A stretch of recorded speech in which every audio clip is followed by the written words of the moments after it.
Study Smart series is a team of 12 of us who volunteered to provide mental health and psychology support for researchers. And as I was saying, starting with my own story is that we've all gone through a very lonely research experience one time or another. And the objectives of this training are four. One is definitely we're going to talk about how to study smart. That's how to get prepared ahead of time. And then the smart part is really about the habits. So content is as good as habits. So how to track your mental health through your research journey, very important. Then we'll talk about tools, some mental health maximization tools that you may need to implement, right? So we will be dealing with some deep-seated patterns and seeing how to change that. Now in the middle of the year, so you're probably thinking of some things you're going to change before the year is over, right? Yes. Finally, the fourth objective is about therapy. Why meeting with a therapist is a good idea in the middle of your research journey. As I was saying about my own story is that currently I am finalizing my analysis of my doctorate research, and the journey has not been smooth and easy. It's actually been quite lonesome. And that does not necessarily mean lonely all the time. It just means I'm alone a lot of times. I have to make all these decisions. While I was used to being in class, now it's self-directed learning. Another point is that I am not used to speaking my mind. So in research, as opposed to being in class, is that you find that a lot of times somebody requires you to also give your critique, bring your voice, to the research. And there's another very important point I want to make here is that your content of studying is only 50%. There's another 50% which has to do with your processes, your habits. For example, dealing with your supervisors. That's a very important skill that contributes about 50% to your success, in addition to just studying on your own. And then definitely we are all juggling research along many other careers and roles in the community. And most of us have financial struggles, and that throws a spanner in the works. And so why mental health for researchers is that the landscape for example, doing a PhD or a master's or any research project, even if you're not a student, you're a professional here, is that it's characterized by a lot of uncertainty. And finally, I hope that we can get unstuck. I really, really hope that some of us who've been stuck for quite a while now can start to be unstuck. And so one of the tools, just as an example, we use a lot in psychology is one called cognitive distortions. So this is just a very brief snapshot, and we will be going into depth with this. I'm trying to entice you because we are about to begin our very first therapy session on the 20th of July. You're very welcome to join. We'll be looking at some of these things. For example, PAM Model J. That's an acronym for a list of thinking errors that is very common for all of us. One of them is personalization. So I personalize the challenges that I'm experiencing in my research journey as if life is unfair only to Joyce, right? Then there's all or nothing. That is black and white thinking. There are no gray areas. It's either I'm 100% or nothing. And being me, I am a little bit of a perfectionist, and I am a 100%er. So that can become a point where I can get stuck. So as I said before, thinking errors happen to everyone. These are very automatic thinking processes, but we will be looking into depth using cognitive behavior therapy, or CBT, into how to deal with some of these cognitive errors or thinking errors. Minimizing, maximizing. For example, lately my thesis has turned from being a small molehill into a large mountain. See? So that's maximizing. Really little looks really big. And then should statements. That's when I tell myself that I must do this, I must pass, I must be 100%, I must. So the should or the must introduces a lot of stress in life. We'll see how we can deal with that or change that from a should statement to something else.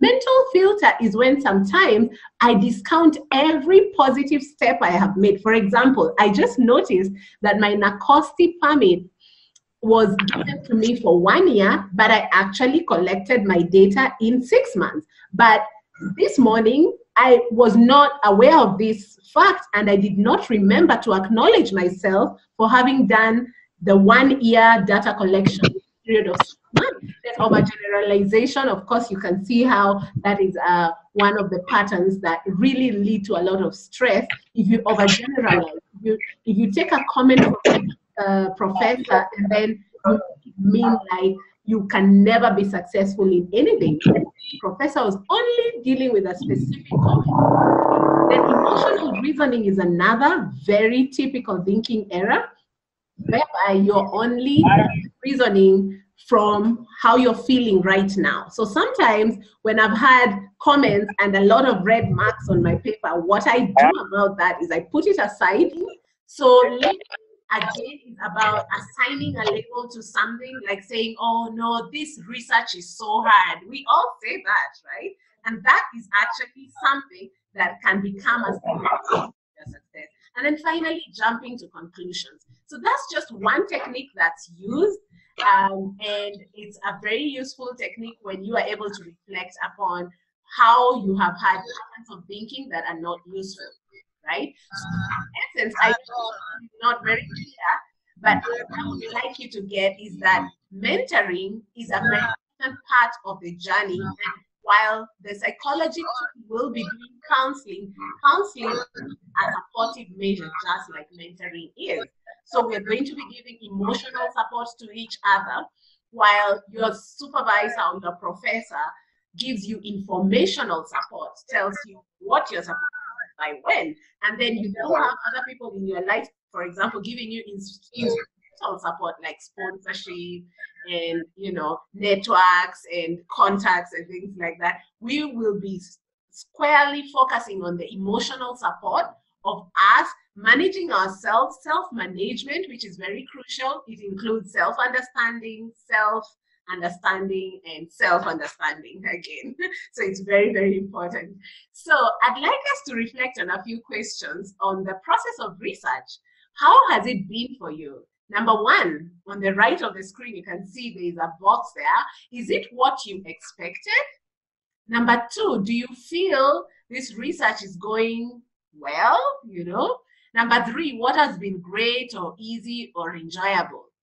Okay. Number four, what has been disappointing in your research journey? So when a lot of students join any program like a PhD or a master's, their expectations for what a research is are very different from what it actually is, right? So usually, many times, people do not get that it is a continual process of learning and changing priorities, right? Another thing is that there is an identity shift, because you've got to put time for this research amidst your other roles. So there's potential for confusion and conflict. Again, you've got to have very good professional relationships, especially with your supervisor. And we're going to be delving into how exactly that can happen.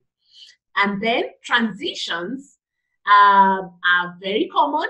They are very difficult sometimes, but they can be sustained by having supportive relationships. So talking to people that you trust really, really helps. And then definitely students have misaligned expectations. So if you have expectations that are too high, they're likely to be crushed because you're not in reality with what actually that process entails. So that is likely to lead to discontent.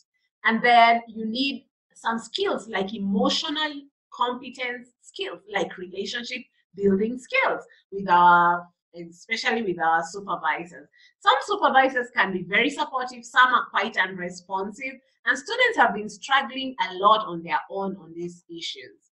So some tools will be sharing, and a lot of the team members will bring tools one at a time. We'll have very many tools that we're going to use. It's like personality matching. You've got to know your personality so that you can work smart, not just work hard, all right? Then expectations, how to now know this is time for me to go for therapy. Another thing is how to create milestones and bite-sized pieces. And then the idea of momentum or confidence, right? And then how to create an effective and productive community. Remember, we said you're in the driver's seat, you're the one leading the journey. So we're going to be sharing tools on how to create community amongst us. And then we got to still remember that habits are as good as content when it comes to research. So we've got to disrupt this passive approach to learning. I think a lot of us Kenyans especially, we love sitting and waiting to receive. But when you're in the lead of a research project, you're the driver. So everybody is waiting for you to take the car from point A to point B. So we have to stop being passive. I saw a very interesting comparison on the comparison between a therapist and a mentor from a certain website called Coaching Culture at Work.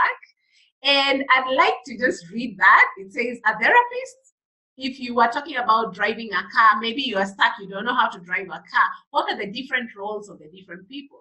So a therapist will explore what is stopping you driving the car. A therapist is somebody who is trained extensively and has supervision and mostly looks at your past and your deep-seated patterns and negative behavior that is blocking you in the present. So they will explore, they'll do a lot of exploration work on what is stopping you from driving the car. Then you have a counselor. A counselor is somebody who's trained for a short course on just being there. This is somebody who is available, somebody to talk to, basically. Just somebody to talk to. This person will be able to listen to your anxieties about the car. A mentor, on the other hand, is someone who can really unpack their own life. This is a big difference between a mentor and a counselor.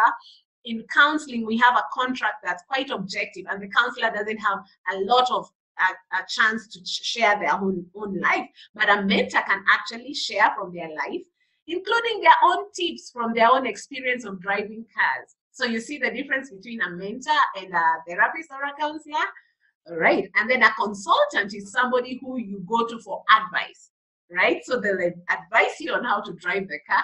A coach will encourage and support you in driving the car. So if you see that all these people are working towards the same person, but they have different angles, sometimes when we therapists will be doing these trainings, we'll take on the hat of a coach, the hat of a consultant, a mentor, a counselor, and so on and so forth. So again, I'm reminding you, all of us, let's join our first therapy session for only 1 hour, right after the next journal club, not tomorrow, the other journal club in 2 weeks' time, on 20th of July. I'll be waiting for all of you. I'll be leading that session. So we'll be having these sessions right after the training of the day for 1 hour before people disperse. So you're very welcome to join us at Kenya Science, opposite Nakumatt Junction. So again, this is the team that will take us through the whole year. Definitely, we'll be looking forward for all these wonderful, fantastic topics coming up. And finally, I hope that you are feeling connected, engaged, supported, excited, aware, and invigorated